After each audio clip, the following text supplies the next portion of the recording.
Okay, good evening to all of you and welcome to all in Minister classes. And this is a video lecture series on metal forming process. And in this lecture, I am going to discuss with you sheet metal forming process. And this is lecture 1 of this particular topic. Is that clear? So first of all, I would like to introduce myself. My name is Manish Singh and I am mechanical engineering faculty. And I have done MTech from IIT Delhi in production engineering branch. And my latest gate rank is AR 192 in GATE 2020, and I'm also engineering services exam written qualified, and I have 9+ years of teaching experience for GATE and engineering services exam. Correct? And I'm also a mentored 10,000 plus student across the India online as well as offline. Correct? तो चलिए start करते हैं. First of all we see here what is sheet metal forming process और simply we can say sheet metal operation. So you can see here if the thickness is less than 6 millimeter, correct, then this thing is called as sheet. Yes or no? Sheet की identification है. And if the thickness is more than 6 millimeter, then it is called as plate. Is it clear? And along with this, the cross section area must be क्या होना चाहिए दोस्तों, less than और equal to 200 mm². Correct. तो इस तरीके के जो एलिमेंट होंगे that is called as sheet, और इसके बारे में ऑलरेडी मैं आपको रोलिंग प्रोसेस के केस में बता चुका हूँ. चलिए ठीक है. तो जो भी ऑपरेशन हम सीट के ऊपर परफॉर्म करेंगे that is called as sheet metal forming process. Now you can see the working of a flat sheet और a blank into useful shapes called as sheet metal working or forming. Is it clear? Now a sheet or a strip usually has a thickness less than 4 millimeter with the length and width much higher. Correct है. And now obviously मैंने आपको बताया seat का identification है कि अगर thickness 6 millimetre से कम है तो सीट कहलाएगा. और यहाँ पे जो मोस्ट ऑफ द एप्लीकेशन है वहां पे जो सीट यूज होने वाली है उसकी थिकनेस लेस देन 4 मिलीमीटर होगी. Correct. And now you can see here the typical parts that can be produced with the help of this seat metal forming process. You can see here. Correct. You can say with the help of this we can produce cup with or without flange, boxes, uh, and the shape like this. You can see here stand or something like this spherical shape का कुछ आपको अगर बनाना हो, now you can produce कुछ इस तरीके के box बनाने हैं तो ऐसे कुछ इस तरीके के. और even the major application of sheet metal forming is in automobile industry. Yes और नो? ऑटोमोबाइल में दोस्तों जो कार की even body, entire body, this is produced by sheet metal forming process. Is it clear? तो सबसे बड़ा जो इस प्रोसेस का यूजर है वो है automobile industry. And now you can see typical materials that are used in sheet metal forming process. So first one you can see is stainless steel, and this is generally used for domestic utensils and pipeline. दोस्तों घरों में जो बर्तन बनते हैं, utensils बनते हैं, generally they are made up of stainless steel because it is corrosion free material. Or no? Correct. तो इस मटेरियल का दोस्तों हम लोग यूटेंसिल्स बनाते हैं, and these utensils are basically produced by with the help of sheet metal operation. Correct. And now you can see galvanized steel. Correct. It is generally used for roofs, outer panels. Correct. Next you can see here hot rolled steel sheets, thick wall containers like LPG cylinder, CNG cylinder. ये सारी चीजें बनाने के लिए दोस्तों यहाँ पे hot rolled steel sheets हम यूज करते हैं. Aluminium and titanium alloys, they are generally used in aerospace application. Correct. Beverages, cans, etc. These parts are produced with the help of this particular material, that is aluminium. And the combination aluminium का most of the application दोस्तों aircraft industry में भी है. Correct है. और titanium alloy का भी बहुत ज्यादा यूज होता है एरोस्पेस इंडस्ट्रीज में. करेक्ट है. एयरक्राफ्ट इंडस्ट्रीज में. और जो बेवरेजेस हैं, केन्स, ये बेवरेज केन्स जो बनाए जाते हैं दोस्तों generally it is made up of aluminium alloy. Correct. And now you can see high strength material like nickel based alloys, super alloys. Correct है. तो ये जनरली यूज होते हैं दो थर्मल रेजिस्टेंस जिनकी ज्यादा होती है दोस्तों, कोरोजन रेजिस्टेंस, थर्मल रेजिस्टेंस ज्यादा होगी. करेक्ट है. तो उन मेटल्स को जनरली हम यूज करते हैं for making turbine blades, space research में भी जनरली यूज होते हैं, and for some special purposes. Correct. तो यहाँ पे मैंने आपको बताया कि कुछ इंपॉर्टेंट मटेरियल्स और उनके एप्लीकेशंस. करेक्ट है. चलिए नेक्स्ट मूव ऑन करते हैं basic sheet metal forming process. यहाँ पे दोस्तों सबसे पहला जो ऑपरेशन है that shearing, next deep drawing, then bending and then stretch forming. इसके अलावा भी और भी बहुत सारी प्रोसेस है, लाइक स्पिनिंग है, स्लिटिंग है, और भी बहुत सारे ऐसी प्रोसेसेस हैं दोस्तों। लेकिन मोस्ट ऑफ द जो प्रोसेस हम लोग यहाँ पे स्टडी करने वाले हैं वो ये है, correct. Now sheet metal forming equipments, अब इक्विपमेंट कौन कौन से यूज होते हैं, then you can see here. If you talk about presses, then here we use mechanical press, pneumatic press, sorry hydraulic press and pneumatic press, correct. तो ये presses use हो गए दोस्तों। And similarly it may be single action, double action और triple action, correct. It depends upon कि आपका process कैसा है और एप्लीकेशन क्या है, करेक्ट है। Okay, good evening. चलिए अब आगे बढ़ते हैं। नेक्स्ट सीयरिंग ऑपरेशन दोस्तों, इसको मैं 5 स्टार रेटिंग मार्क कर रहा हूँ। This is very very important topic और लगभग एवरी ईयर क्वेश्चन यहाँ से आता है। और क्या आता है, न्यूमेरिकल आता है, करेक्ट है, and very very simple numerical. Now you can C shearing operation, correct. और याद रखना सीयरिंग मींस मेटल को हमें कट करना है, तो इसे हम सिंपली कह सकते हैं this is also called as cutting operation, correct. अभी तक हमने जो भी प्रोसेस पढ़ी है वहां पे हमने क्या किया था, प्लास्टिकली मटेरियल को डिफॉर्म किया था, कंप्लीट कटिंग परफॉर्म नहीं किया था, यस और no. But here we need to cut the material to, here we need to separate two parts, yes और नो, बाय कटिंग, करेक्ट। तो ऑब्वियसली यहाँ पे क्या होगा कि here the stress induced must be greater than और equal to SUT, ultimate tensile strength के बराबर या उससे ज्यादा हमें स्ट्रेस अप्लाई करनी पड़ेगी, तभी सीयरिंग को एक्शन मिलेगा। विदाउट SUT से कम स्ट्रेस अप्लाई करने पे यहाँ पे फेलियर नहीं होगा दोस्तों, करेक्ट है। और specially you can see here, अब मैं आपको बताऊं कि यहाँ पे मेटल का फेल कैसे होगा, तो थोड़ा सा अगर हम बेसिक फंडामेंटल यूज करें तो ऑब्वियसली यहाँ पे जो सीट है दैट इज डक्टाइल मटेरियल, ऐसा no, this sheet is nothing but it is made up of ductile material. और ऑब्वियसली अगर मैं बात करूं, suppose this is made up of mild steel, then as we know that mild steel is a ductile material, yes or no, mild steel is a ductile material, and if we talk about ductile material then it is weak in, क्या हुआ दोस्तों, it is weak in shear, ये shear में weak होता है, correct है दोस्तों, it is weak in shear, therefore for complete shearing of this material we apply shear stress। तो दोस्तों यहाँ पे हम सिंपली कहेंगे कि the shear stress induced must be greater than or equal to the shear strength of the plate, yes or no, shear strength of the material। अगर हम इस shear strength, मटेरियल की shear strength से ज्यादा stress apply कर देंगे तो metal automatically cut जाएगा, yes or no, करेक्ट। तो इसे कह देते हैं shearing operation. Now if we talk about shearing operation, then here we have two basic operations which comes under this shearing operation, that is punching and blanking। ये दोनों very very important process है दोस्तों जो sharing operation की category में आते हैं, correct है। नाउ यू कैन सी, अब हम देखेंगे आगे चल के कि ये है क्या।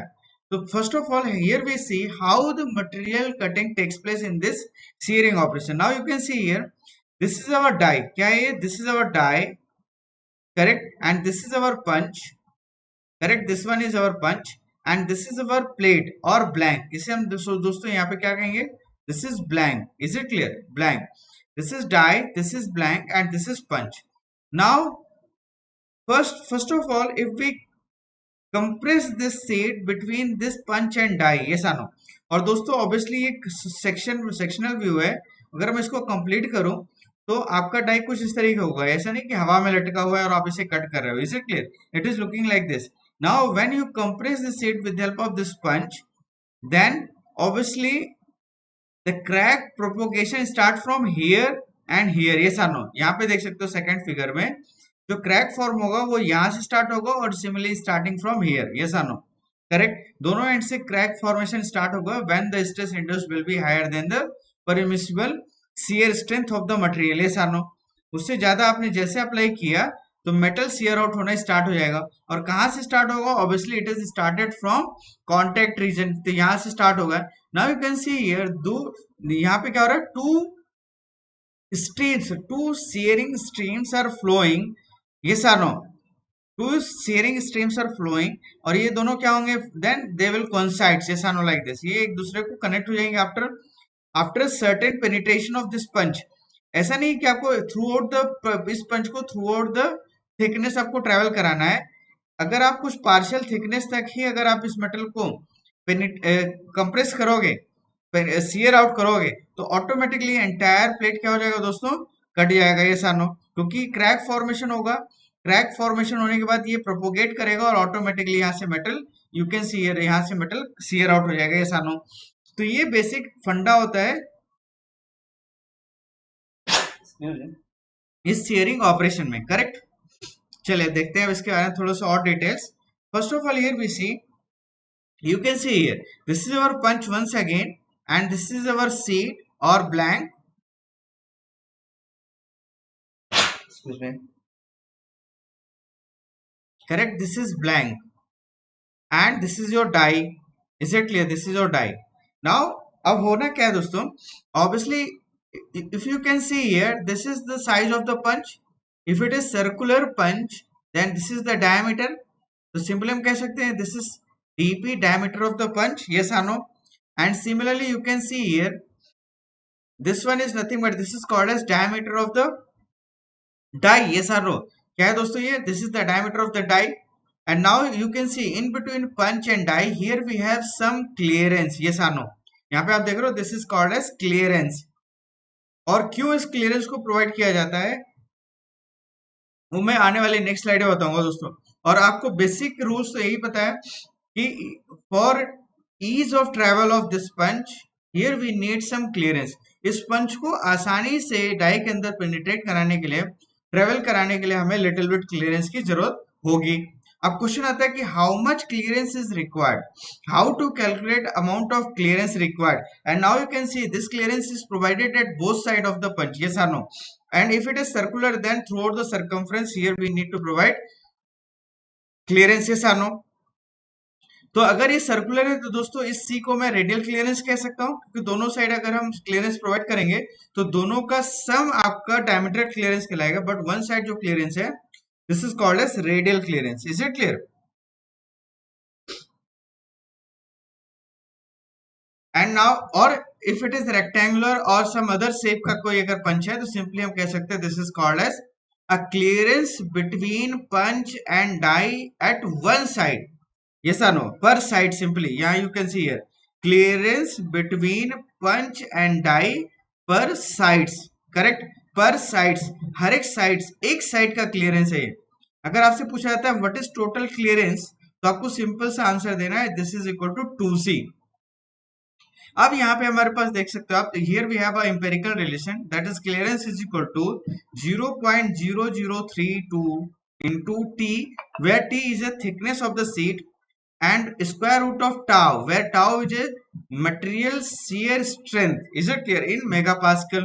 तो यहाँ पे दोस्तों जो t है this is thickness of the sheet and tau is a strength, shear strength of the sheet, yes or no, correct. तो ये हमारे पास एक स्टैंडर्ड रिजल्ट है, एक standard formula, yes or no, this is not a direct formula, इसलिए मैं आपको डायरेक्ट बता रहा हूँ कि इसकी वैल्यू क्या होगी, correct. And now you can see here one question from GATE 2020, correct, GATE 2020। पहले दोस्तों इस तरीके के कुछ खास क्वेश्चन नहीं पूछे जाते थे। निखिल, ये वैल्यू मैंने आपको बताया ना कि this is not a derived formula, ये कोई डेराइव्ड फॉर्मूला नहीं है, दिस इज एम्पेरिकल रिलेशन। तो जो एक्सपेरिमेंटल रिजल्ट के बेसिस पे, स्टैंडर्ड रिजल्ट्स जो मिले थे उनके बेसिस पे ये बेस्ट सूटेड इक्वेशन है दोस्तों, करेक्ट है। तो आई थिंक समझ में आ गया, this is not a direct formula. अगर डायरेक्ट फॉर्मूला होता तो हम इजिली बता सकते थे कि यहाँ पे क्या होगा, ये वैल्यू क्यों आया, कैसे आया। But this is empirical relation, तो एम्पेरिकल रिलेशंस का आप कुछ नहीं कह सकते हो, डायरेक्ट आपको ये रिलेशन पता है। एंड नाउ यू कैन सी इसी सेम रिलेशन से क्वेश्चन मिल गया गेट 2020 में, करेक्ट है। अब यहाँ पे देखो क्वेश्चन क्या कह रहा है, a sheet metal with a stock hardness of 259 HRC। HRC का मतलब होता है Rockwell hardness, is it clear? HRC means Rockwell hardness, HRC is a unit, Rockwell hardness की यूनिट है HRC, और इसकी वैल्यू 259। और याद रखना, higher the HRC's value higher will be the hardness, जितनी ज्यादा वैल्यू होगी हार्डनेस दोस्तों उतनी ज्यादा होगी। Is it clear? Has to be sheared using a punch and die having clearance of 1 millimeter between them। 1 millimetre का क्लियरेंस है, जब हम इस 259 मिलीमीटर के मेटल को कट कर रहे हैं with help of punch and die, if the stock hardness of the sheet metal is increases to 400 HRC, मतलब अगर मैं इसे H से डिनोट करूं तो H1 is equal to 259 HRC, और यहीं पे अगर हम H2 की वैल्यू देखें तो दोस्तों यहाँ पे है 400 HRC, करेक्ट। और जब HRC 259 था तो इस केस में जो C की वैल्यू थी, here we have this C is nothing but this is 1 millimeter which is already given in the problem, yes or no? But when we have H2 is equal to 400 HRC, then question में आपसे पूछ रहा है कि what is the value of clearance? Suppose this is C1 then this is C2, तो इस C2 की value क्या होगी इन मिलीमीटर, yes or no? तो दोस्तों ऑब्वियसली यहाँ पे आप देखो प्रीवियस जो हमने रिलेशन देखा था, C is equal to 0.0032 into T into root tau, correct. यहाँ पे मैं रिलेशन लिख देता हूँ, C is equal to 0.0032 into T in square root of tau, correct. अब इस क्वेश्चन से कैसे आंसर देगा दोस्तों, तो मैं स्ट्रेंथ ऑफ जो मटेरियल, स्ट्रेंथ ऑफ मटेरियल जब मैंने दोस्तों आपको पढ़ाया था तो उसके उस टाइम पे मैंने आपको बताया था कि as we have higher strength, और इवन इस मेटल फॉर्मिंग में भी बताया था दोस्तों कि जब भी स्ट्रेंथ इंक्रीज होगी तो हार्डनेस ऑटोमेटिकली इंक्रीज होगी, ये सारनो बाय डिफॉल्ट हार्डनेस इंक्रीज होगा, इज इट क्लियर, और वैसे वर्सा, ये सारनो। तो सिंपली हम कह सकते हैं कि the hardness is directly proportional to strength, yes or no, the hardness is directly proportional to strength. It means that this C, from this relation we know that C is directly proportional to square root of tau, yes or no। तो हम simply कह सकते हैं C is directly proportional to square root of H, क्योंकि यहाँ पे हमने कहा ना hardness is directly proportional to strength, तो instead of strength here we can write hardness. तो अब ये रिलेशन क्या आ गया दोस्तों, C2 square by C1 square मैं डायरेक्टली लिख रहा हूं, is it clear, equal to square root of H2 by H1। क्या मैं ये रिलेशन लिख सकता हूं फ्रॉम अबव रिलेशन, ये सार रो इस C is directly proportional to root of H, यहां से मैं ये रिलेशन लिख सकता हूं C2 square divided by C1 square equal to root of H2 minus H1। Sorry, यहाँ पे स्क्वायर रूट नहीं होगा दोस्तों, क्योंकि यहाँ पे मैंने जब स्क्वायर ही लगा दिया, या फिर मैं इस स्क्वायर को हटा देता हूँ, स्क्वायर रूट लगे रह देता हूँ, करेक्ट है। इस तरीके लिख सकते हैं C2 by C1 is equal to square root of H2 by H1, yes or no. Now you can see C2 is equal to C1 square root of H2 by H1, और यहाँ पे C1 की वैल्यू क्या है 1, square root of H2 क्या है दोस्तों 400, और H1 क्या है 259। इसको सॉल्व करके हम C2 की वैल्यू फाइंड आउट कर सकते हैं, इज इट क्लियर। तो निखिल क्या आंसर है चेक करके बताओगे एक बार, square root of 400 divided by 259, तो यहां से इसकी वैल्यू आती है दोस्तों, this is equal to 1.2427 millimetre, correct, ये वैल्यू आ रही है। तो दोस्तों आई थिंक समझ में आएगा कैसे हमने ये रिलेशन लिखा, हेलो एनीवन, अगर किसी को नहीं समझ में आया तो मुझे बता देना भाई, है ना, आपको डाउट रहना नहीं चाहिए अल्टीमेटली।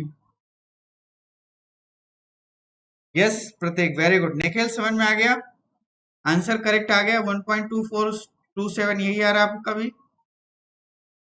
चलिए नेक्स्ट मूव ऑन करते हैं। जैसे मैंने आपको बताया प्रीवियस स्लाइड में, in shearing operation we have two main operations, is it clear, that is blanking and punching.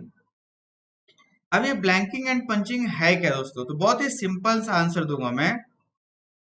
Suppose you can see here, suppose this is our punch,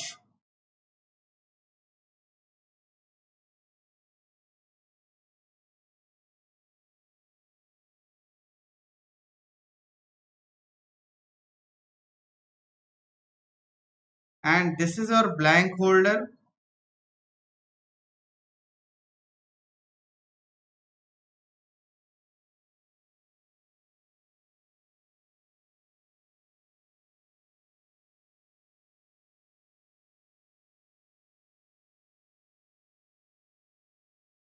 correct.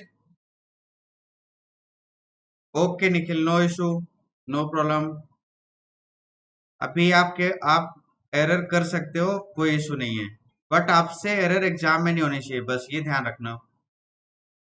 तो ये दोस्तों आप देख रहे हो, ये मैं अभी चलो इसका अभी तो क्रॉस सेक्शनल व्यू शो कर रहा हूँ, फिर मैं आपको एग्जैक्ट इसका व्यू बताऊंगा क्या होता है, ठीक है। इसका टॉप व्यू, करेक्ट, एग्जैक्ट क्या top view. This is our seat,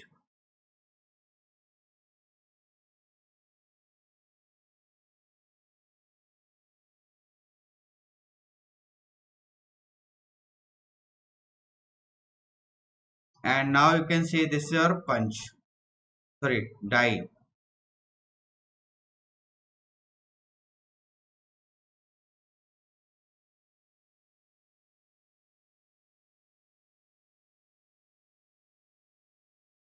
like this.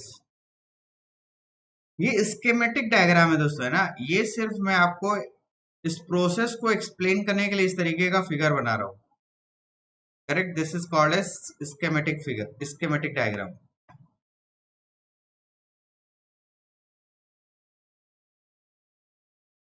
Like this, correct. Now you can see here, यहाँ पे आप जो देख रहे हो, this is called as blank holder. ये जो ग्रीन कलर का मैं हैश कर रहा हूँ, this is called as blank holder, को लिख देते हैं, दिस इज ब्लैंक होल्डर। और अगर मैं इसका टॉप व्यू बनाऊं दोस्तों इस ब्लैंक होल्डर का, तो ये आपको कुछ इस तरीके से सर्कुलर डिस्क टाइप का मिलेगा। बीच में होल होगा जहां से पंच इजिली ट्रेवल कर सके, करेक्ट है दोस्तों। और रिमेनिंग पोर्शन क्या होगा, ये सॉलिड। तो with help of this blank holder we can hold this blank. यहाँ पे जो ब्लू कलर का, यहाँ पे मैंने एक रेक्टेंगल बनाया, this is nothing but this is called as blank. इस ब्लैंक को दोस्तों यहाँ पे आपको होल्ड करना है, क्योंकि जब आप फोर्स लगाओ तो ये इधर उधर मूव ना करे, इसके लिए हमें इसको होल्ड करने की जरूरत पड़ेगी, करेक्ट। तो इस ब्लैंक को हम होल्ड करते हैं in between blank holder and die, this is a die, correct. And now you can see this is punch. तो दोस्तों ब्लैंकिंग एंड पंचिंग दोनों ही ऑपरेशन में ये सेम सेटअप होगा, करेक्ट है। लेकिन इस सेटअप के यहाँ पे दो अलग अलग सेपरेट टाइप्स होंगे।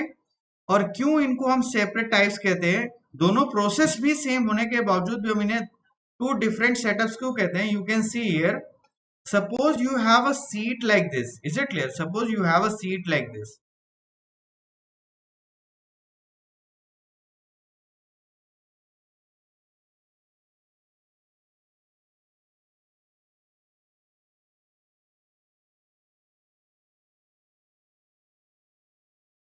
Correct, this is your seat.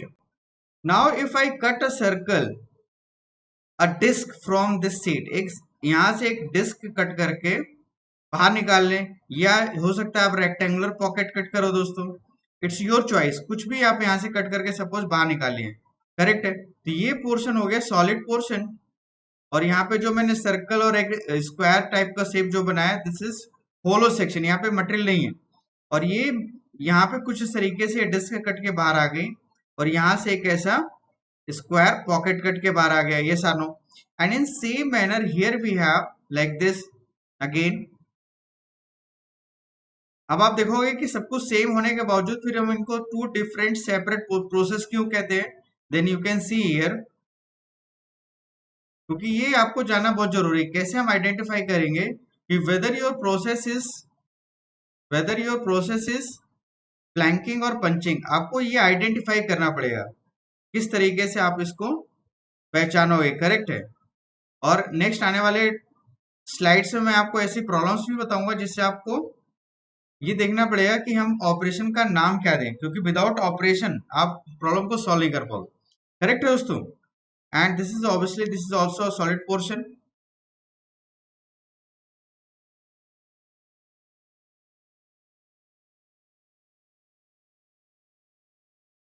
तो इसको भी मैं यहाँ पे हैच कर देता हूँ, दिस इज सॉलिड डिस्क।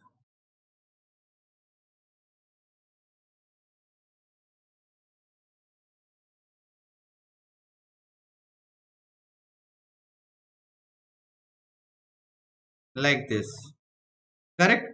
अब दोस्तों यहाँ पे देखो, मैंने आपको बताया कि यहाँ पे दो डिफरेंट सेपरेट प्रोसेसेस होंगी। एक का नाम मैं देता हूं ब्लैंकिंग और दूसरा प्रोसेस होगा पंचिंग। करेक्ट है दोस्तों? यहाँ पे देखो, अब यहाँ पे आइडेंटिफिकेशन क्या है अब मैं वो बताने जा रहा हूं। Then you can see, suppose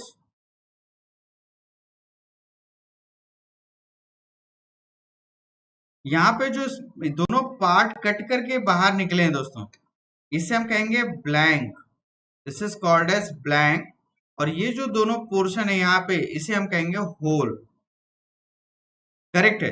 तो if blank is our useful product, अगर ये ब्लैंक हमारा यूजफुल प्रोडक्ट है दोस्तों, याद रखना, when your blank is a useful product and hole is a wastage. Hole is a wastage मतलब ये सीट में जो होल बन रहा है, this is wastage, and this blank is a useful part, yes or no, then this particular operation is called as blanking operation. And similarly, if this whole is your output or a useful part, yes or no, अगर ये हमारे पास ये hole useful part है and these blanks are wastage, ये जो blank है दोस्तों ये क्या है? Wastage. Then such operation is called as punching operation. तो अब आप मुझे बताओ, आपको कोई डाउट है यहाँ पे? सिर्फ आपको क्या याद रखना है कि जो पीस कट के मतलब ब्लैंक कट के निकल रहा है ना, सीट से आपने एक ब्लैंक को कट करके बाहर निकाला, तो इस ऑपरेशन को हम ब्लैंकिंग कहेंगे, because blank is our useful part. जबकि यहाँ पे क्या रहा है कि जो ब्लैंक है दिस इज अ वेस्टेज, ये ब्लैंक क्या है यहाँ पे? वेस्टेज है। This is not a useful part, this hole is a useful part.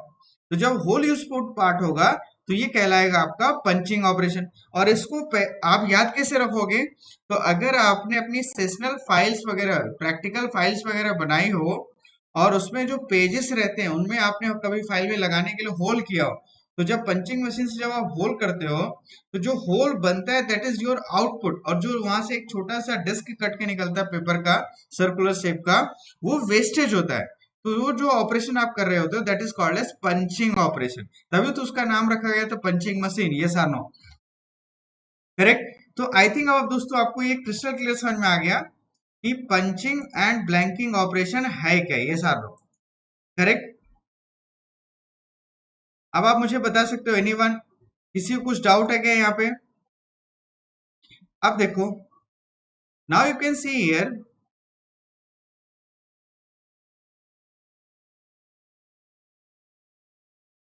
This is clearance. ये क्या है दोस्तों? दिस इज क्लियरेंस, जो कि मैंने ऑलरेडी प्रीवियस स्लाइड में बताया था। करेक्ट? और यहाँ पे ये क्या है दोस्तों? This is nothing but this is diameter of the punch, and this one is nothing but this is also clearance C.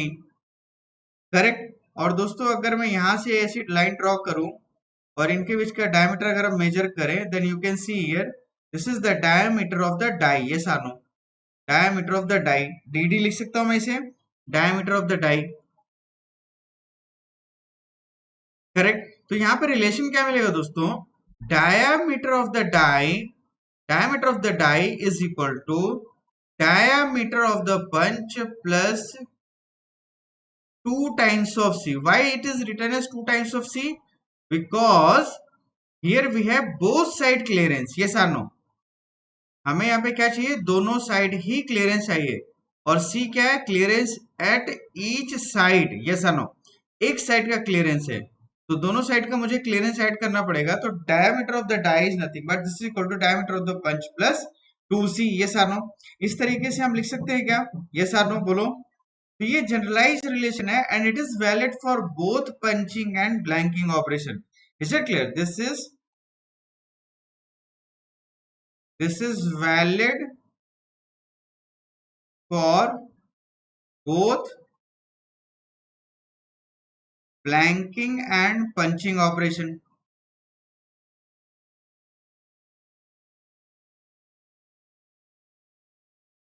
Correct है दोस्तों? दोनों के लिए वैलिड है। अब क्वेश्चन आता है, जब दोनों के लिए सेम रिलेशन वैलिड है फिर क्या डिफरेंस है? So now you can see here how to determine the size of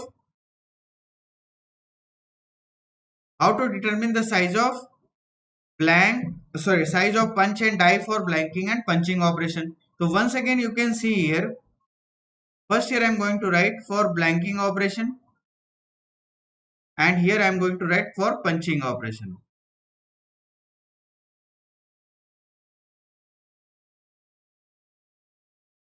correct है दोस्तों। अब देखो क्या होगा, यहाँ पे सिंपल से याद रखना,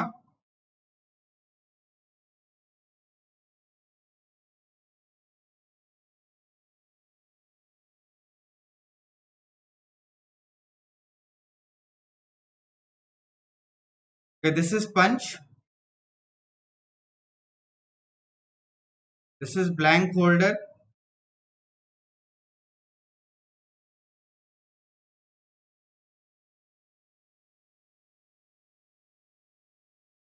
this is our seat where we need to perform this operation, correct, and this one is die. और एज यूजुअल जैसे मैंने आपको बताया कि जो आपका ब्लैंक होगा, इसे हमें टाई और ब्लैंक होल्डर के बीच में होल्ड करना पड़ेगा, yes or no, like this.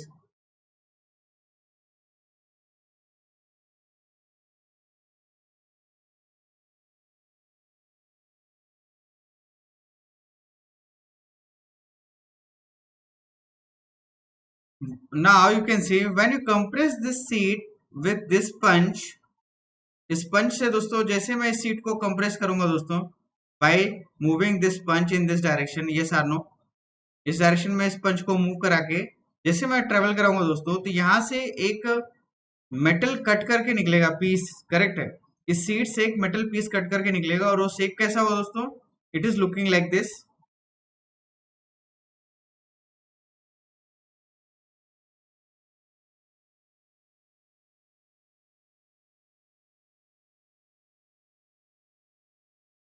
Correct, कुछ इस तरीके से यहाँ पे एक डिस्क कट के निकलेगी दोस्तों, correct, and this disc is nothing but this is called as blank, correct. और यहाँ पे क्या बन जाएगा दोस्तों, एक होल बन जाएगा इस सीट में, ये सार नो।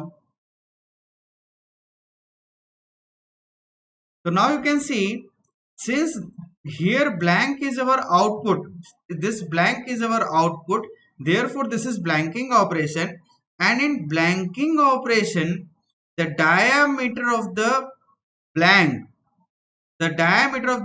blank क्या है, useful part, that is blank, तो diameter of the blank जो होगा दोस्तों, it is always equal to the diameter of the die, किसके बराबर होगा, diameter of the die, is it clear, correct. और इसी को दोस्तों हम कहते हैं, this is called as size, और in case of blanking operation it is always fix, मतलब ये हमारे पास स्टैंडर्ड होगा, फिक्स्ड होगा, this is standard, and on the basis of this standard value we need to find out the diameter of the punch, yes or no, this is the diameter of the punch,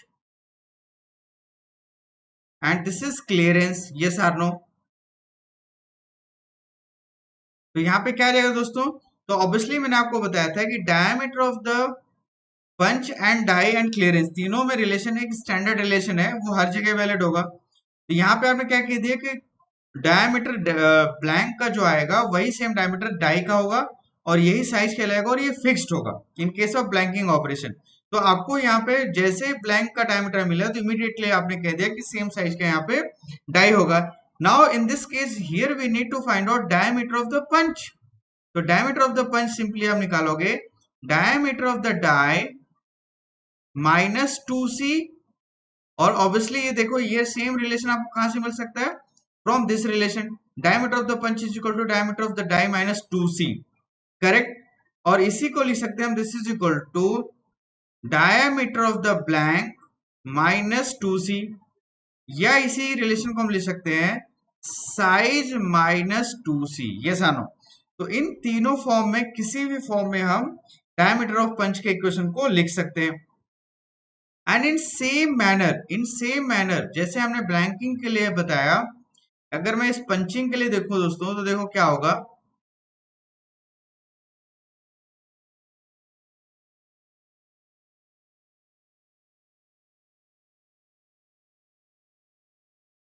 Now this is our punching operation.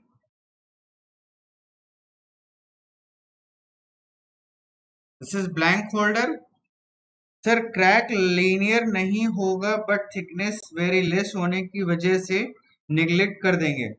Yes ये जो crack जो यहाँ पे देखो आप जो shear out हो रहा है ये इंक्लाइंड एक पर्टिकुलर किसी एंगल पे होगा और ऑब्वियसली ये एंगल थ्योरेटिकली अगर मैं आपको बताऊं तो ये एंगल 45 डिग्री होना चाहिए. करेक्ट है. क्यों? क्योंकि आपने स्ट्रेंथ ऑफ मटेरियल पढ़ा था कि जो मैक्सिमम शियर स्ट्रेस इंड्यूस्ड होगी वो इंड्यूस्ड होगी at an angle 45 degree from the line of action of the force. Yes or no correct है. तो इसलिए ये इंक्लाइंड बनेगा but since it's thickness is very low तो इसे हम नेग्लेक्ट भी कर सकते हैं and if you want exact straight तो इसे आप मशीनिंग करके रिमूव कर दो. करेक्ट है. And now you can see this is our sheet.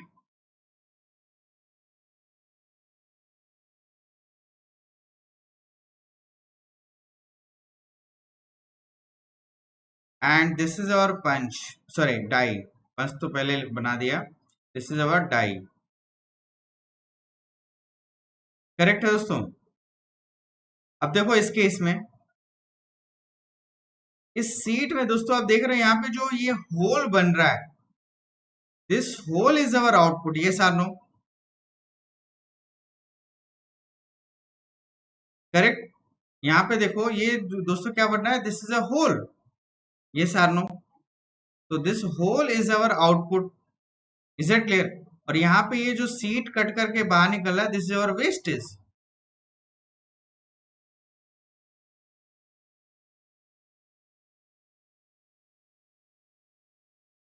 This blank is a wastage. Wastage means जो नॉट यूजफुल ना हो. करेक्ट है. एंड यहाँ पे जो होल बन रहा है दिस इज यूजफुल. तो दोस्तों इसमें क्या होगा कि the diameter of the hole जो डायमीटर होल का है this is always equal to the diameter of the punch and this is called as size. इस पर्टिकुलर ऑपरेशन में जब आपका होल आउटपुट होगा तो मैं उसे पंचिंग ऑपरेशन कहूंगा और होल का डायमीटर ही पंच के डायमीटर के इक्वल होगा and this is equal to size and this is always fixed. ये दोस्तों हमेशा क्या होगा फिक्स्ड होगा.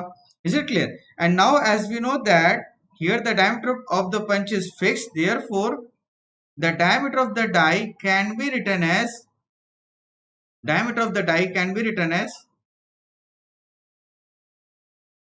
diameter of the punch plus 2c या फिर आप लिख सकते हो diameter of the hole plus 2c या फिर आप लिख सकते हो size plus 2c. तो ये दो रिलेशन है दोस्तों and with the help of these two relations we can easily find out the diameter of the punch and die whatever required. yes or no जो भी पूछा जाए जो भी आपसे पूछा जाए आप इजिली फाइंड आउट कर सकते हो. Is it clear? अब चलिए इसी से रिलेटेड कुछ प्रॉब्लम्स यहाँ पे देखते हैं. तो now you can see here calculate the dimension of punch and die when 25 millimeter diameter blank is produced from a sheet of 2 millimeter. Consider the clearance is 2.5% of sheet thickness. Correct है दोस्तों. तो now tell me ये operation होगा क्या whether it is blanking operation or punching operation anyone. Correct. यहाँ पे मैं क्या लिख सकता हूँ डायमीटर. यहाँ पे क्या देगा the diameter of the blank. Diameter of the blank is nothing but this is equal to 25 millimeter it is given and the sheet thickness is also given that is 2 millimeter and the clearance is nothing but 2.5% of sheet thickness. तो simply हम लिख सकते हैं 2.5 into sheet thickness divided by 100. ये or no. और ये क्या आ जाएगा 2.5 इंटू शीट थिकनेस 2 मिलीमीटर है डिवाइडेड बाई 100. तो यहां से क्लियरेंस क्या आ गया दोस्तों this is equal to 0.05 millimetre. ये क्लियरेंस की वैल्यू आ गई और आई थिंक आपको यहाँ पे किसी कोई डाउट नहीं होगा. तो यहाँ पे आंसर है प्रतीक ने कहा पंचिंग ऑपरेशन है. Anyone else? निखिल क्या आंसर होगा इसका? ये पंचिंग ऑपरेशन है या ब्लैंकिंग ऑपरेशन है? Anyone else? तो दोस्तों सिंपल से देखो मैं आपको फिर से याद दिलाता हूँ. क्वेश्चन पढ़ो. Calculate the dimension of punch and die when 25 millimetre. यहाँ पे क्वेश्चन में देखो 25 millimeter diameter blank is produced. इसका मतलब क्या है कि this blank is our useful part. This is our useful part. Blank हमारा useful part है, and whenever the blank is our useful part, then this operation is called as blanking operation. क्या कहलाएगा ये? This is called as blanking operation. तो इस तरीके से दोस्तों आपको आइडेंटिफाई करना है. यहाँ पे कह रहा है जो आपका आउटपुट है वो ब्लैंक है, और जब ब्लैंक आउटपुट होगा तो हमारा प्रोसेस कहलाएगा ब्लैंकिंग. और जैसे हमें पता चलेगा ब्लैंकिंग ऑपरेशन है, तो डायमीटर ऑफ द डाई जो होगा दोस्तों, it will always equal to the diameter of the blank. ये इसके इक्वल होगा, और यही कहलाता है साइज. और इसकी वैल्यू क्या मिल गई? 25 मिलीमीटर. देखो क्वेश्चन में लिखा है diameter of the blank is 25 millimetre. Yes Nikhil, very good. Blanking operation 25 millimetre आ गया दोस्तों. तो अब आपको क्या करना है? You need to find out diameter of the punch, and diameter of the punch is nothing but diameter of the die minus 2c. क्योंकि स्टैंडर्ड रिलेशन हमें अगेन पता है कि डायमीटर ऑफ द डाई जो होगा, it is always equal to diameter of the punch plus 2c. कुछ ऐसा होगा क्योंकि पंच डाई का डायमीटर हमेशा पंच के डायमीटर से लार्ज ही होगा दोस्तों. ये रिलेशन मिल गया. अब इसमें देखो आपको क्लियरेंस की वैल्यू पता है और डायमीटर ऑफ द डाई पता है, तो अब इजीली सॉल्व कर सकते हैं. तो diameter of the die is nothing but this is 25 millimetre minus 0.05 mm. तो जब इसको सॉल्व करोगे दोस्तों, तो यहां से आपको क्या आंसर मिलेगा? The diameter of the punch is nothing but this is equal to 24.95 millimetre. Yes or no? Sorry, यहाँ पे मैंने 2 से मल्टीप्लाई करना भूल गया. 0.05 तो ये c है इंटू 2, करेक्ट. तो ये आ जाएगा दोस्तों सिंपल सा, instead of 5 here we have 0, correct. तो आई थिंक अब समझ में आ गया दोस्तों कैसे हमें फाइंड आउट करना है, इस प्रॉब्लम को सॉल्व करना है. Yes or no? और कई बार ये क्वेश्चन पूछे गए, कोई एक बार नहीं, कई बार क्वेश्चन पूछे गए. ठीक है, चलिए नेक्स्ट मूव ऑन करते हैं नेक्स्ट क्वेश्चन की तरफ. Calculate the dimension of punch in die when 30 millimeter diameter hole has to be produced in a sheet of 3 millimeter thickness. Consider the clearance to be 2% of the sheet thickness. तो चलो सबसे पहले यहाँ पे question में जो given है वो लिख लेते हैं. तो यहाँ पे कह रहा है कि calculate the diameter of the punch and die when 20 millimetre 30 millimetre hole, मतलब diameter of the hole is given that is 30 millimetre, correct. और यहाँ पे शीट थिकनेस गिवन है दैट इज 3 मिलीमीटर, एंड यहाँ पे जो क्लियरेंस है दोस्तों ये गिवन है 2% ऑफ शीट थिकनेस, करेक्ट. तो सिंपल से क्या लिख सकते हैं? 2 into sheet thickness that is 3 millimetre divided by 100, ऐसे लिख सकते हैं. ये आ जाएगा आपका 0.06 मिलीमीटर. यस, अब ये पता करना है कि ऑपरेशन है क्या. तो यहाँ पे देखो क्वेश्चन में कह रहा है कि here we need to produce 30 millimetre diameter of the hole, और जब होल प्रोड्यूस करना is our output, then this process is called as punching operation. तो आपका निखिल का आंसर करेक्ट है, punching operation. Is it clear? और जैसे पता चल गया कि पंचिंग ऑपरेशन है, तो in case of punching operation as we know that the diameter of the hole is equal to diameter of the punch. Yes or no? Diameter of the hole क्या होगा दोस्तों? डायमीटर ऑफ द पंच के equal होगा, और यही कहलाएगा size, और ये होगा आपका फिक्स. ये आर नो? तो सिंपल से यहाँ पे हम कैलकुलेट क्या करेंगे दोस्तों? तो यहाँ पे आपको diameter of the punch directly मिल गया. This is equal to diameter of the hole and this is equal to 30 millimetre, correct. तो यहाँ से पंच का डायमीटर तो डायरेक्ट मिल गया. And now in this case here we need to find out diameter of the die, and diameter of the die is nothing but it can be written as diameter of the punch plus 2c. और diameter of the punch क्या है दोस्तों? 30 millimetre, and clearance क्या है? 2 times of 0.06. So diameter of the die is simply written as 30.12 millimeter. This is the correct answer. Diameter of the die is 30.12 millimeter and diameter of the punch तो already मैंने आपको बता दिया, this is equal to 30. Yes, yes Nikhil, very good, correct answer. तो I think समझ में आ गया दोस्तों कैसे फाइंड आउट करना है. Yes or no? चलिए अब मैंने आपको सिखा दिया कैसे आइडेंटिफाई करना है. अभी एक क्वेश्चन देखो, ये एप्टीट्यूड का क्वेश्चन है, इसमें कोई बेसिक कॉन्सेप्ट नहीं लगता है. ये 2018 में आया था, ये 2 मार्क्स क्वेश्चन. तो क्वेश्चन क्या कह रहा है? the percentage scrap in a sheet metal blanking operation of a continuous strip of sheet metal as shown in figure. तो ये आपको देना है करेक्ट. परसेंटेज स्क्रैप क्या होगा? तो दोस्तों यहाँ पे देखो, मैं यहाँ पे अज्यूम कर रहा हूं कि let us assume here this is one portion, one rectangle, sorry yes one rectangle, जहां से एक कंप्लीट होल निकल के बाहर जा रहा है. और हर बार यही सेम प्रोसेस रिपीट होगी दोस्तों for making each and every hole. Yes or no? Correct है. इसमें से देखो, ये जो पोर्शन है ये मटेरियल कट के बाहर निकल रहा है. Yes or no? This portion, ये पोर्शन होलो सेक्शन है और रिमेनिंग पोर्शन क्या होगा दोस्तों? सॉलिड पोर्शन होगा. Is it clear?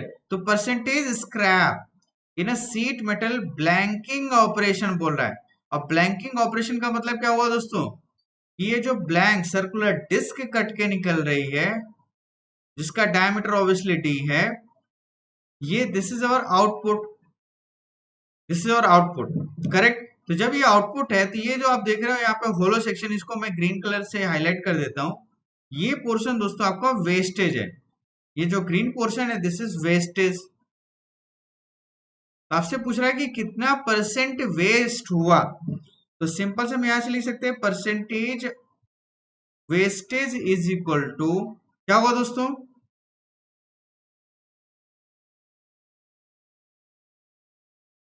टोटल इस रेक्टेंगल का एरिया, ये सानो area of the rectangle minus area of the blank. Correct. Divided by area of the rectangle. ये सानो ऐसे लिख सकते हैं दोस्तों. हमें पता है करना है कितना परसेंट वेस्ट हो गया. करेक्ट है. तो चलिए देखते हैं यहाँ पे. तो अगर मैं इस हाइट की बात करूं तो क्या होगा दोस्तों? D Y five plus D Y five. तो टोटल ये हाइट कितनी आ जाएगी? This total height means this one. This height is nothing but it is simply written as D Y five plus D Y five means two D Y five plus D. तो simply direct लिख दूं मैं 2d/5 plus d and this is equal to 7d/5. और वहीं पे अगर मैं इस विड्थ की बात करूं दोस्तों तो सिंपल से देखो क्या है, dy5 इन बिटवीन dy5 है और ये हाफ ऑफ द डायमीटर तो 2d हो गया, सॉरी 2 टाइम्स ऑफ dy2 तो d प्लस dy5. ये क्या आ गया दोस्तों? इसकी वैल्यू आ गई simply 6d divided by 5. Correct. तो यहाँ पे देखो परसेंटेज अगर मैं वेस्टेज कैलकुलेट करूं तो क्या कैलकुलेशन आएगा? एरिया ऑफ रेक्टेंगल क्या है दोस्तों? एरिया ऑफ रेक्टेंगल में 7d/5 इंटू 6d/5 माइनस जो रेक्टेंगल कट हो रहा है उसका एरिया क्या होगा? पाई/4 into D square divided by rectangle का एरिया. ये सानो तो 7d/5 इंटू 6d/5. और इसमें करेक्ट है दोस्तों. अब यहाँ पे देखो क्या आएगा answer. The percentage scrap, percentage में लिख रहा है तो इंटू 100 करके यहाँ पे परसेंटेज लगा दूं क्योंकि आपको परसेंटेज में आंसर देना है. 53% is correct answer. 53% is correct answer. 53 point something आएगा यहाँ पे. चलो मैं कैलकुलेट कर देता हूँ. ये आ जाएगा दोस्तों 42/5 माइनस पाई/4 times D square divided by 42/25 times D square. तो ये इससे कैंसिल आउट हो गया. अब इसको सिंप्लीफाई कर लो. तो यहां से मैं डायरेक्टली आंसर लिख देता हूं दोस्तों 42 divided by 25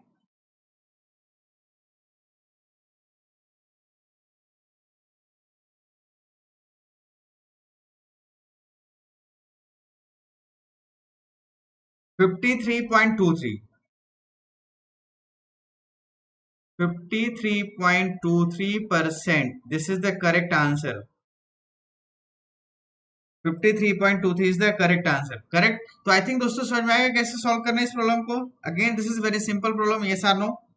next, effect of clearance. अब देखो यहाँ पे दोस्तों क्या हो रहा है कि if the amount of clearance is too small और too large. Correct. the fracture lines, you can see these are called as fracture lines. These are called as fracture lines misses to each other. मतलब ये एक दूसरे को miss कर जाएंगे दोस्तों. ये इस तरीके से प्रोपोगेट होगा और ये सेपरेटली प्रोपोगेट होगा. And because of this, secondary deformation takes place. Yes or no? And when secondary deformation takes place, then this kind of surfaces will obtained. Yes or no? Correct. और ये कैसी surface है? Irregular, unclean surface है. Yes or no? Irregular, unclean surface. तो इसको prevent करने के लिए हमें क्या करना होता है? We need to use optimum clearance between punch and die. Is it clear? Optimum clearance use करना है between punch and die. Is it clear? Okay, next you can see stripper. यहां से कोई क्वेश्चन आया नहीं आज तक गेट एग्जाम में, लेकिन क्या पता कुछ भी पूछा जा सकता है, क्योंकि आने वाला जो अभी ट्रेंड चल रहा है वो ऐसा ही है. कुछ अनयूजुअल क्वेश्चंस भी कुछ परसेंट आते हैं. करेक्ट है. तो now you can see here stripper is a very important element of this punching operation and this is simple punching operation. Correct. Now you can see here this is punch holder, जो कि simply आप इसे कह सकते हो RAM. अगर ये hydraulically operated है या न्यूमेटिकली ऑपरेटेड है तो ये रैम होगा दोस्तों, जिससे हम इस पंच को अटैच कर देते हैं और इस पंच को मूव कराते हैं. और obviously if it is pneumatically और hydraulically operated then it will produce smooth operation. ये सानो. And now you can see this is called as stripper. This is our stock और a blank and this is our die. Correct. Die block and this is die shoe. Support करने के लिए screw नीचे लगाए. Now you can see when we move this punch over the stock then sharing action takes place. तो देखो यहाँ पे ये मेटल कट करके निकला, but you can see here this red portion. अब आपका पंच क्या है दोस्तों? दिस इज द और पंच. करेक्ट. ये आपके पास पंच है. And now when you move this punch in the upward direction, yes or no, when you move this punch in the upward direction, then because of contact between punch and blank itself, ये क्या करेगा? इस plate को upward direction में ऐसे lift करने की कोशिश करेगा. yes or no, like this. Due to release of stored elastic energy in the stock left on the die, the stock tends to grip. stock क्या होगा दोस्तों? इस पंच को पकड़ लेगा. yes or no? This stock grips the punch as the punch moves in the upward direction. जब पंच upward direction move करेगा तो पंच ये स्टॉक जो है इलास्टिक रिकवरी की वजह से पंच को ये पकड़ लेगा. और पकड़ लेगा तो क्या होगा दोस्तों? Obviously along with this punch movement this stock can also move. Yes और नो? करेक्ट है. तो सिंपली हम कह सकते हैं this problem necessitates the use of stripper to separate the punch. अगर यहाँ पे स्ट्रिपर लगा हुआ है तो ऑब्वियसली आप देखो क्या इस ब्लैंक को अपवर्ड डायरेक्शन में मूव होने के लिए अलाउ करेगा? Then the answer is no, it can not allow. और जब ये अलाउ नहीं करेगा तो इजीली दोनों डिटैच हो जाएंगे. ये सानो सेपरेट हो जाएंगे. ये सानो. करेक्ट है दोस्तों. और जब ये इजीली सेपरेट हो जाएंगे without any causing any bending और some other effect, this stock is ready to move in the another station. yes or no? Correct. Otherwise इसको फिर से स्ट्रेट करना पड़ता है, फिर उसके बाद ऑपरेशन कर पाते हैं. तो ये जो स्ट्रिपर लगा होता है this is very very important element of this particular punching operation. yes or no? और ब्लैंकिंग ऑपरेशन. अब now here we need to find out how much actual stripping force is required. Then with the help of this relation you can find out where PS is a stripper force. Correct. जब ये stripper upward direction में die move कर रहा था तो इस blank ने इसको कुछ होल्ड कर लिया था by applying some force due to elastic recovery. तो किस फोर्स से इसको होल्ड किया, जिससे मुझे उससे ज्यादा फोर्स अप्लाई करना होगा इस पंच को मूव कराने के लिए. सानो. तो दोस्तों ये सिंपल सी रिलेशन है K times of L into T, where L is nothing but it is perimeter of the cut. ये क्या है दोस्तों? This is perimeter. अगर आप सपोज एक सर्कुलर पॉकेट कट कर रहे हो तो सर्कुलर पॉकेट का पेरीमीटर क्या होगा दोस्तों? It's circumference, that is pi D. Yes और no? Suppose if you cut a rectangular pocket, this is width and this is height. अगर आप एक रेक्टेंगुलर पॉकेट कट कर रहे हो तो इस केस में पेरीमीटर क्या होगा दोस्तों? 2 टाइम्स ऑफ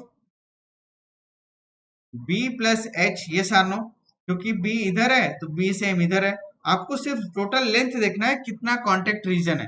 तो this B this H plus this H, तो 2 times of B plus H लिख सकता हूँ। This is the perimeter of rectangular strip, ये सानो करेक्ट है।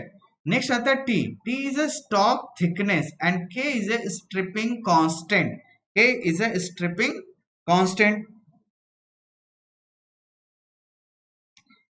निखिल ने कहा कि क्लियरेंस नहीं है। निखिल ऑब्वियसली यहाँ पे क्लियरेंस होगा, लेकिन जैसे मैंने आपको बताया कि बिकॉज ऑफ इलास्टिक रिकवरी की वजह से क्या होगा, मटेरियल ये जो आप स्टॉक जिसे आप कट करो, ये क्लियरेंस आप देखो ना बहुत कम अमाउंट का होता है। You can C,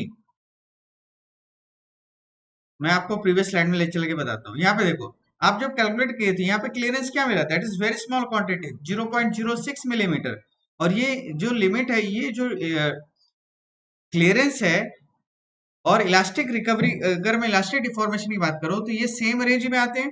elastic deformation को मैंने आपको कहा था कि इलास्टिक डिफॉर्मेशन की रेंज क्या होती है, अराउंड 0.001 मिलीमीटर टू 0.01 मिलीमीटर, इस रेंज में होगा दोस्तों। तो ऑब्वियसली जो क्लियरेंस आता है वो within the range of elastic deformation आ रहा है। तो because of this elastic recovery of the stock, क्योंकि आप लोड अप्लाई कर रहे हो तो पहले मेटेरियल इलास्टिकली डिफॉर्म होगा, फिर प्लास्टिकली डिफॉर्म होगा, देन शियर आउट होगा, करेक्ट है। तो ऑब्वियसली जब आप इसे अनलोड करोगे तो इलास्टिक रिकवरी होगी, and because of that elastic recovery में दिस स्टॉक कैन ग्रिप, क्या कर लेगा दोस्तों, ये ग्रिप कर लेगा किसको, इस पंच को। ये सारनो। तो आई थिंक अब समझ में आ गया निखिल क्यों ऐसा हुआ था। एंड ये रिलेशन याद रखना किस तरीके से आप स्ट्रक्चर फोर्स कैलकुलेट कर सकते हो। और जनरली अगर मैं बात करूं तो इसकी वैल्यू होती है दोस्तों 2.5 से लेकर 20% of punching force. Punching force मतलब आगे चल के मैं बताऊंगा, मेटल को शियर आउट करने के लिए जितना फोर्स लगता है उसका 2.5 टू 20% आपको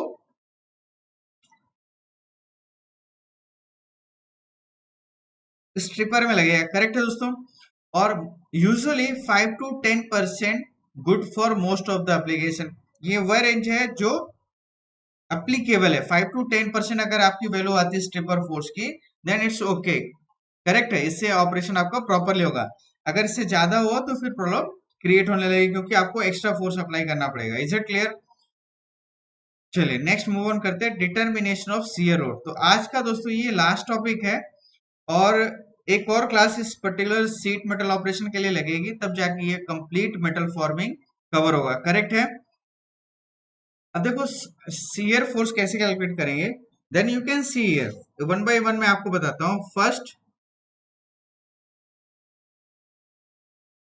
शियर फोर्स हमें कैलकुलेट करना है, is it clear? Shear force, correct. अब दोस्तों यहाँ पे कई तरीके का ऑपरेशन हो सकते हैं। अगर मैं सिंपल से लिखूं shear force is nothing but this is F S, तो सिंपली आप इसको लिख सकते हो tau S, that is shear strength of the material into shear area.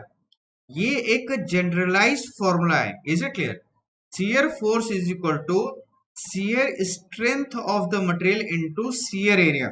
और ये मुझे आपको बताने की नीड नहीं होगी, आई थिंक, ये सानो आप ये इसको, आपको ये पता होगा, ये सानो स्ट्रेस इनटू एरिया फोर्स ही देता है।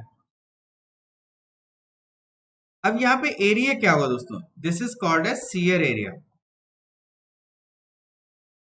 तो ये जो शियर एरिया है दोस्तों, ये डिफरेंट वैल्यूज होगी for different kind of shearing. Suppose आपके पास एक ऐसी सीट है, ये सानो, और इस सीट को आप सिंपल सा एक ऐसा कट लगाना चाहते हो, स्ट्रेट कट, करेक्ट है। एंड सपोज ये जो कट लग रहा है उसकी लेंथ एल है, करेक्ट है। जरूरी नहीं है कि जितनी लेंथ की सीट हो सेम अमाउंट का कट हम लगाएं यहाँ पे। अगर सपोज हमने एल लेंथ की सीट है और एल लेंथ का ही कट लगा दिया, अदरवाइज चलो मैं इसको थोड़ा सा कम कर देता हूँ।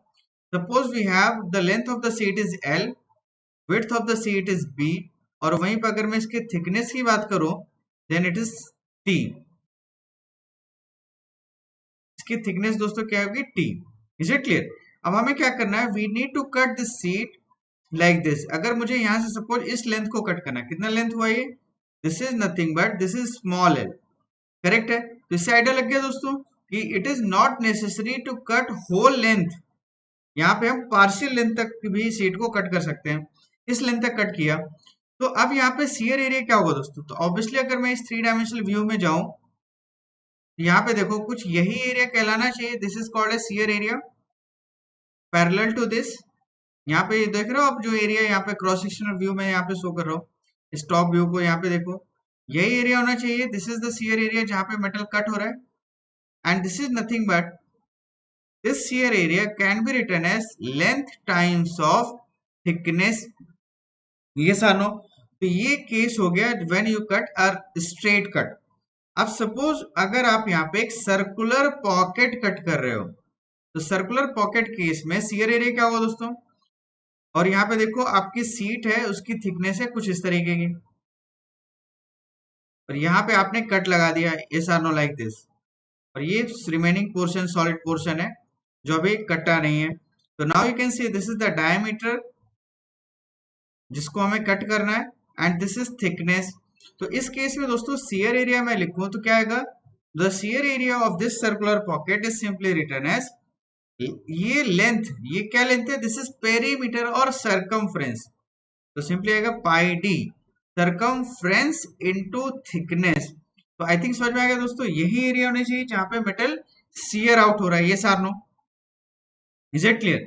और थर्ड अगर मैं आपको केस बताऊं, suppose if you cut a rectangular pocket like this, अगर आप एक रेक्टेंगुलर पॉकेट कर रहे हो, कट कर रहे हो, जिसकी थिकनेस क्या है दोस्तों, टी, तो ऑब्वियसली यहां से मेटल शियर आउट होगा, यहां से मेटल शियर आउट होगा, और सेम इस डायरेक्शन में भी और सेम इस डायरेक्शन में भी, करेक्ट है। तो इस केस में शियर एरिया क्या होगा दोस्तों, suppose this is width, this is height, and this is thickness.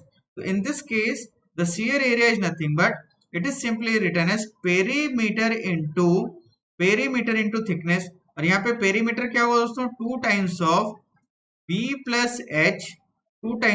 Plus H into thickness. तो इस तरीके से क्या आप शेयर एरिया कैलकुलेट कर सकते हो, ये सार नो।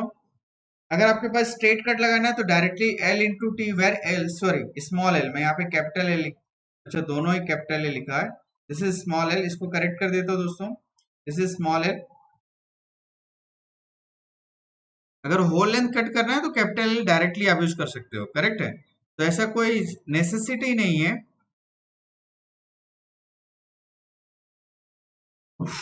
अब आप मुझे बताओ ये समझ में आया कि नहीं दोस्तों, एनीवन, किसी को कोई भी डाउट हो तो आप मुझे बता देना फटाफट, करेक्ट है दोस्तों। तो यहाँ पे अब आपके पास शियर, इस रिलेशन से शियर फोर्स इजीली कैलकुलेट कर सकते हो, और मैंने आपको बता दिया एरिया, करेक्ट है। अब यहाँ पे दोस्तों पंच जो होगा दो तरीके का यूज होगा, करेक्ट है। तो यहाँ पे देखो मैं यहाँ पे फिगर ड्रॉ कर रहा हूँ, suppose we have a punch like this, एक पंच हमारे पास कुछ इस तरीके से होगा,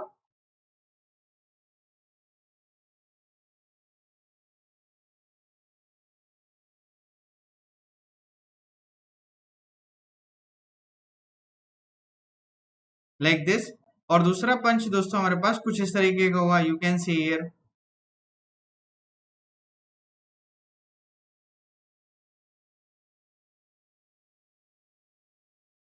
करेक्ट। तो ये जो देख रहे हैं दोस्तों, जो फर्स्ट पंच है इसे कहते हैं हम punch without shear,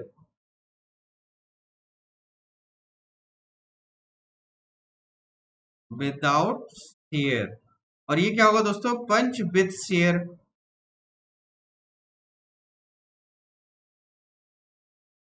punch with shear, ये सानो। तो आई थिंक समझ में अब ये पंच विथ शियर क्या है, देखो अगर मैं इन दोनों पंचेस को कंपेयर करूं दोस्तों, दोनों पंचेस को कंपेयर करूं, तो ऑब्वियसली जो विदाउट शियर वाला पंच है, whole length of the punch, whole contact length of the punch is engage with the workpiece. But in case of sheared punch, जहां पे ऐसा कुछ टेपर पंच है, तो इस केस में दोस्तों यहाँ पे ग्रेजुअल एंगेजमेंट होगा इस पंच का वर्कपीस के साथ, ये सानो। और ये जो टेपर दिख रहा है, amount of taper, this is called as shear, amount of shear, is it clear, this is called as amount of shear, that is it is represented by S, इसे हम एस से रिप्रेजेंट करते हैं, this is called as shear, amount of shear, correct. तो दोस्तों इस particular punch में when we have flat surface then whole punch is engaged with the workpiece directly, but in this case gradual engagement takes place. तो दोस्तों याद रखना, अगर मैं यहाँ पे शियर फोर्स की रिक्वायरमेंट लिखूं, shear force required for shearing of the material in case of punch without shear, और इसे मैं कह देता हूं suppose this is 1 and this is 2, तो दोस्तों ऑब्वियसली यहाँ याद रखना FS1 is greater than FS2। जब ग्रेजुअल एंगेजमेंट होगा तो फोर्स कम लगेगा, मैक्सिमम फोर्स कम होगा, जबकि अगर आपका डायरेक्ट कांटेक्ट होगा तो आपका मैक्सिमम फोर्स ज्यादा होगा। Is it clear?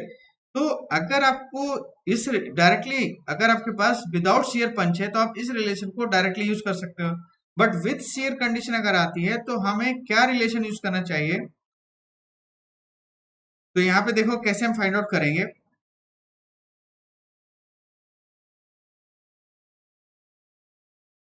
This is your punch without, sorry, with shear.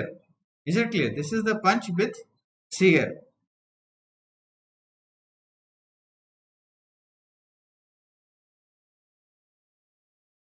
Correct? And now you can see this is the amount of punch. और इससे क्वेश्चन कई बार एग्जाम में आया दोस्तों.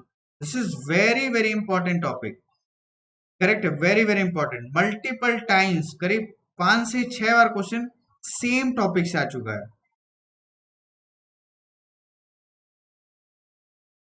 और ये जो हाइट है this is called as shear. Correct है? तो दोस्तों इस केस में अगर मैं यहां पे लिखूं,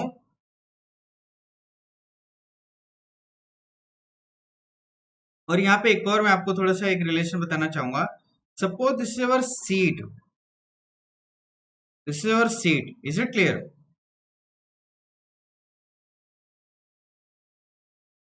तो जैसे आपने देखा कि when suppose you have a punch like this,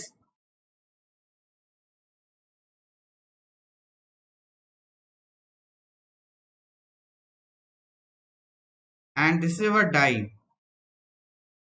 correct? तो दोस्तों आपने देखा था कि when we compress this material और stock between the punch and die, then यहाँ पे क्या होगा? शियर लाइन डेवलप होगी. करेक्ट है? और मे भी हो सकता है कि इस पंच को जब आप ट्रेवल करा रहे थे, करेक्ट है, इस पंच को देखो, जब हम इस पंच को ट्रेवल करा रहे थे इन द डाउनवर्ड डायरेक्शन, ये कुछ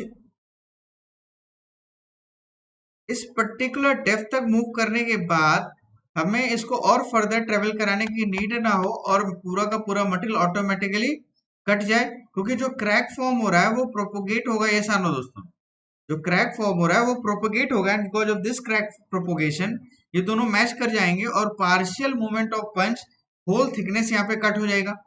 तो ये जो हाइट आपको मिले this is called as penetration, and it is represented by P. मतलब इस पेनिट्रेशन के बाद आपको कंप्लीट शेयरिंग एक्शन मिल जाएगा. Is it clear? तो इस केस में अगर मैं निकालूं कि मैक्सिमम शियर फोर्स, तो सिंपली क्या आएगा दोस्तों? Simply it can be written as, और हाँ one more thing, shear force तो हमने ऑलरेडी रिलेशन लिख दिया है. Here we need to find out energy, ideal energy.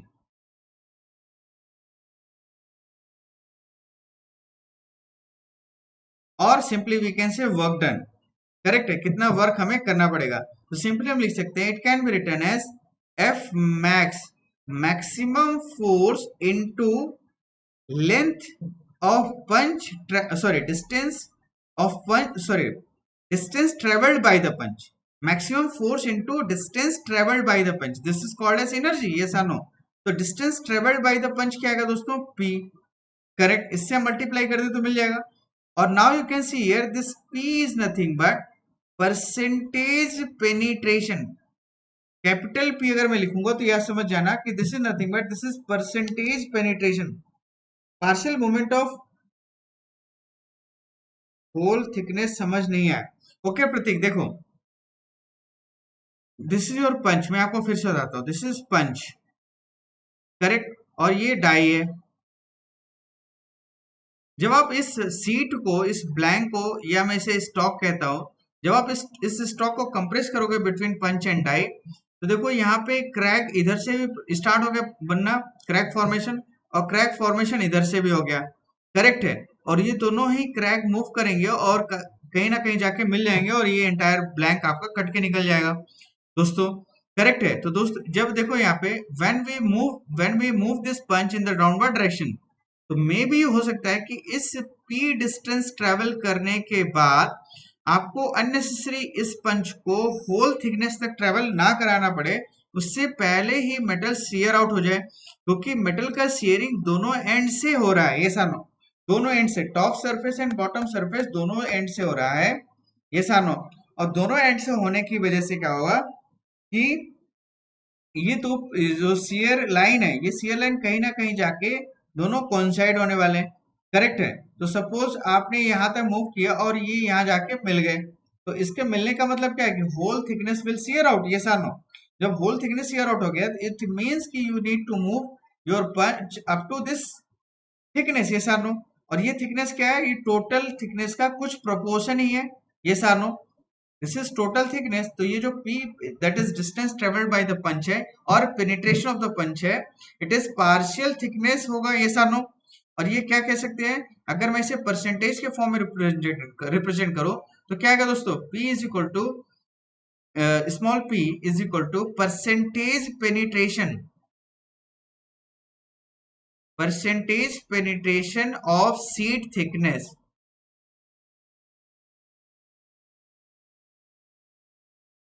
Percentage penetration of sheet thickness into thickness, ये होगा, ये सानो।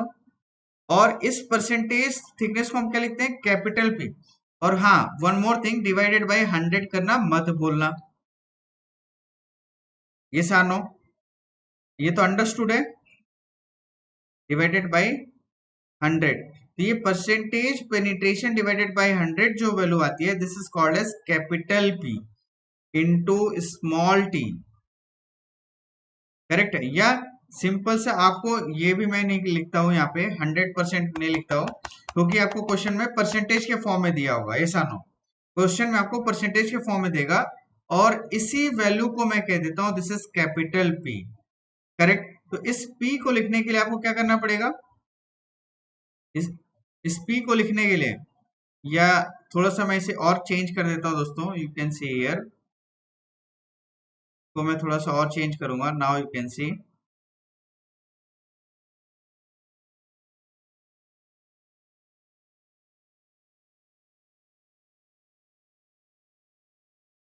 Yes, capital P is nothing but this is percentage penetration of sheet thickness. इसको अगर मैं कहूं तो पेनिट्रेशन कैन बी रिटन है, P is a simply penetration, P is a penetration,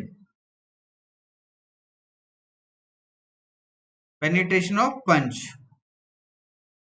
और ये क्या आ जाएगा दोस्तों, capital P divided by 100, where P is in percentage, P क्या होगा दोस्तों, इन परसेंटेज, याद रखना, P is in percentage into thickness. तो इस तरीके से आप P फाइंड आउट कर सकते हो, ये सर नो। टेपर पंच में क्रैक कैसे फॉर्म होता है, और क्या इससे भी पार्शियली मूव किया जाता है।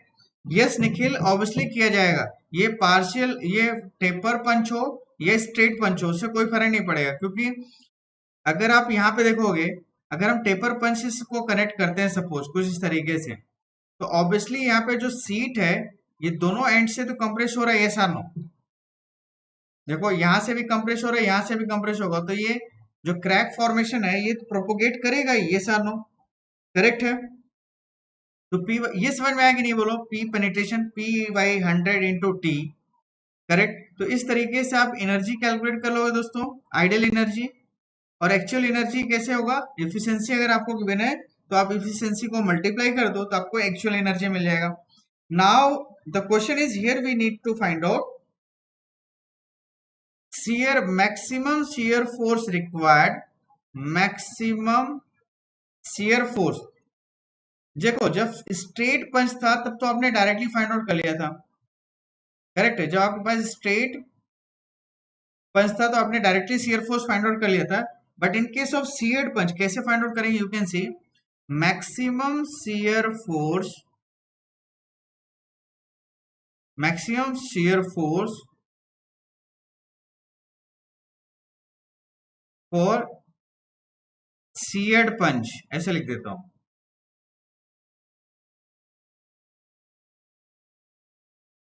sheared पंच, जो पंच आपका शेयर्ड है उसके इसमें मैक्सिमम शियर फोर्स की वैल्यू क्या होगी, then it can be written as, you can see tau sorry F max is equal to, यहाँ पे हम क्या लिखेंगे दोस्तों, यहाँ पे हमारे पास सिंपल से रिलेशन आएगा, it can be written as,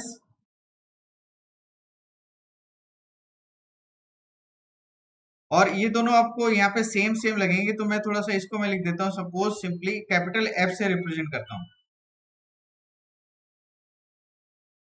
it is simply can be written as capital F. तो capital F is equal to दोस्तों हमारे पास रिलेशन आएगा, this is equal to F max into small P, F max into small P, correct है दोस्तों, F max into small P divided by, ये क्या होगा, एनर्जी, मैक्सिमम एनर्जी, करेक्ट है, divided by amount of shear, correct है। ये हमारे पास एक रिलेशन मिलेगा, F इज इक्वल टू, या maximum shear force by sheared punch can be written as F max into P divided by S, where P is a penetration, yes or no। तो इसी को हम और सिंप्लीफाइड फॉर्म में लिख सकते हैं, that is tau S into shear area into P small p divided bye s, correct है। अब ये कैसे है, मैं इसको थोड़ा सा आपको आइडिया दे देता हूँ। तो इसका मैं एक एनालॉगस फॉर्म आपको बताता हूँ, जिससे आपको ज्यादा बड़े तरीके से आइडिया होगा ये रिलेशन कैसे आया, मैं वो बताता हूँ। यहाँ पे सिंपली मैंने energy is equal to, ideal energy is equal to work done को इक्वेट कर दिया। सपोज विथ शियर्ड पंच है, इसने मैक्सिमम फोर्स लगा F, और करेक्ट है, और जो मैक्सिमम डिस्टेंस सपोज आपको ट्रेवल कराना है इस पंच को, वो उसकी वैल्यू है S। S is the maximum distance travelled by the punch. S क्या है दोस्तों यहाँ पे, S is the maximum distance travelled by the punch, is it clear. तो ये क्या हो गया, work done of this sheared punch. जब अगर ये पंच शियर्ड था तब उस केस में ये वर्क डन होगा, equal to if it is flat, अगर ये फ्लैट हो तो तब क्या एनर्जी होती, तो उस केस में यहाँ पे एनर्जी थी F मैक्स इंटू टी। तो इस तरीके से हमने यहाँ पे लिख दिया F is equal to F max into T divided by S, correct है। तो आई थिंक ये समझ में आ गया कैसे रिलेशन आया। निखिल, निखिल, प्रत्येक, आयुष, एनीवन, ये समझ में आया कैसे आया। तो इस तरीके से हमने इस रिलेशन को डायरेक्टली लिखा था, ये सानो। तो आई थिंक अब आपको समझ में आ गया होगा, और ये रिलेशन है जिसकी हेल्प से हम शियर्ड पंच के केस में मैक्सिमम शियर फोर्स की वैल्यू फाइंड आउट कर सकते हैं, करेक्ट। तो दोस्तों ये कंप्लीट थ्योरी हो गई इस पंचिंग की, ठीक है ना। अब यहाँ पे कुछ न्यूमेरिकल्स थे, न्यूमेरिकल्स हैं जिन्हें हम सॉल्व करेंगे नेक्स्ट क्लास में, करेक्ट, क्योंकि अब टाइम काफी ज्यादा हो चुका है। तो अब हम लोग ये न्यूमेरिकल प्रैक्टिस नेक्स्ट क्लास में करेंगे, एंड देन जो रिमेनिंग पोर्शन है उसे कवर करेंगे, करेक्ट है दोस्तों। तो चलिए फिर यहीं पे सेशन को एंड करता हूँ। अगर आपको मेरे लेक्चर पसंद आए इसे लाइक करना मत भूलना, चैनल सब्सक्राइब नहीं किया सब्सक्राइब भी कर लेना, और साथ में टेलीग्राम चैनल जरूर ज्वाइन कर लेना दोस्तों आप लोग, करेक्ट है, जिससे आपको नोट्स वगैरह मिल सके, और आप चैट फोरम को ज्वाइन कर लेना जिससे आप चैट भी कर सको। आप डायरेक्टली मुझसे कांटेक्ट कर सकते हो with the help of chat forum, और इसी वीडियो के डिस्क्रिप्शन में डली हुई है, करेक्ट है। अब आप मुझे बताओ, anyone, if you have any kind of doubt then you just tell me, otherwise I am going to end this session.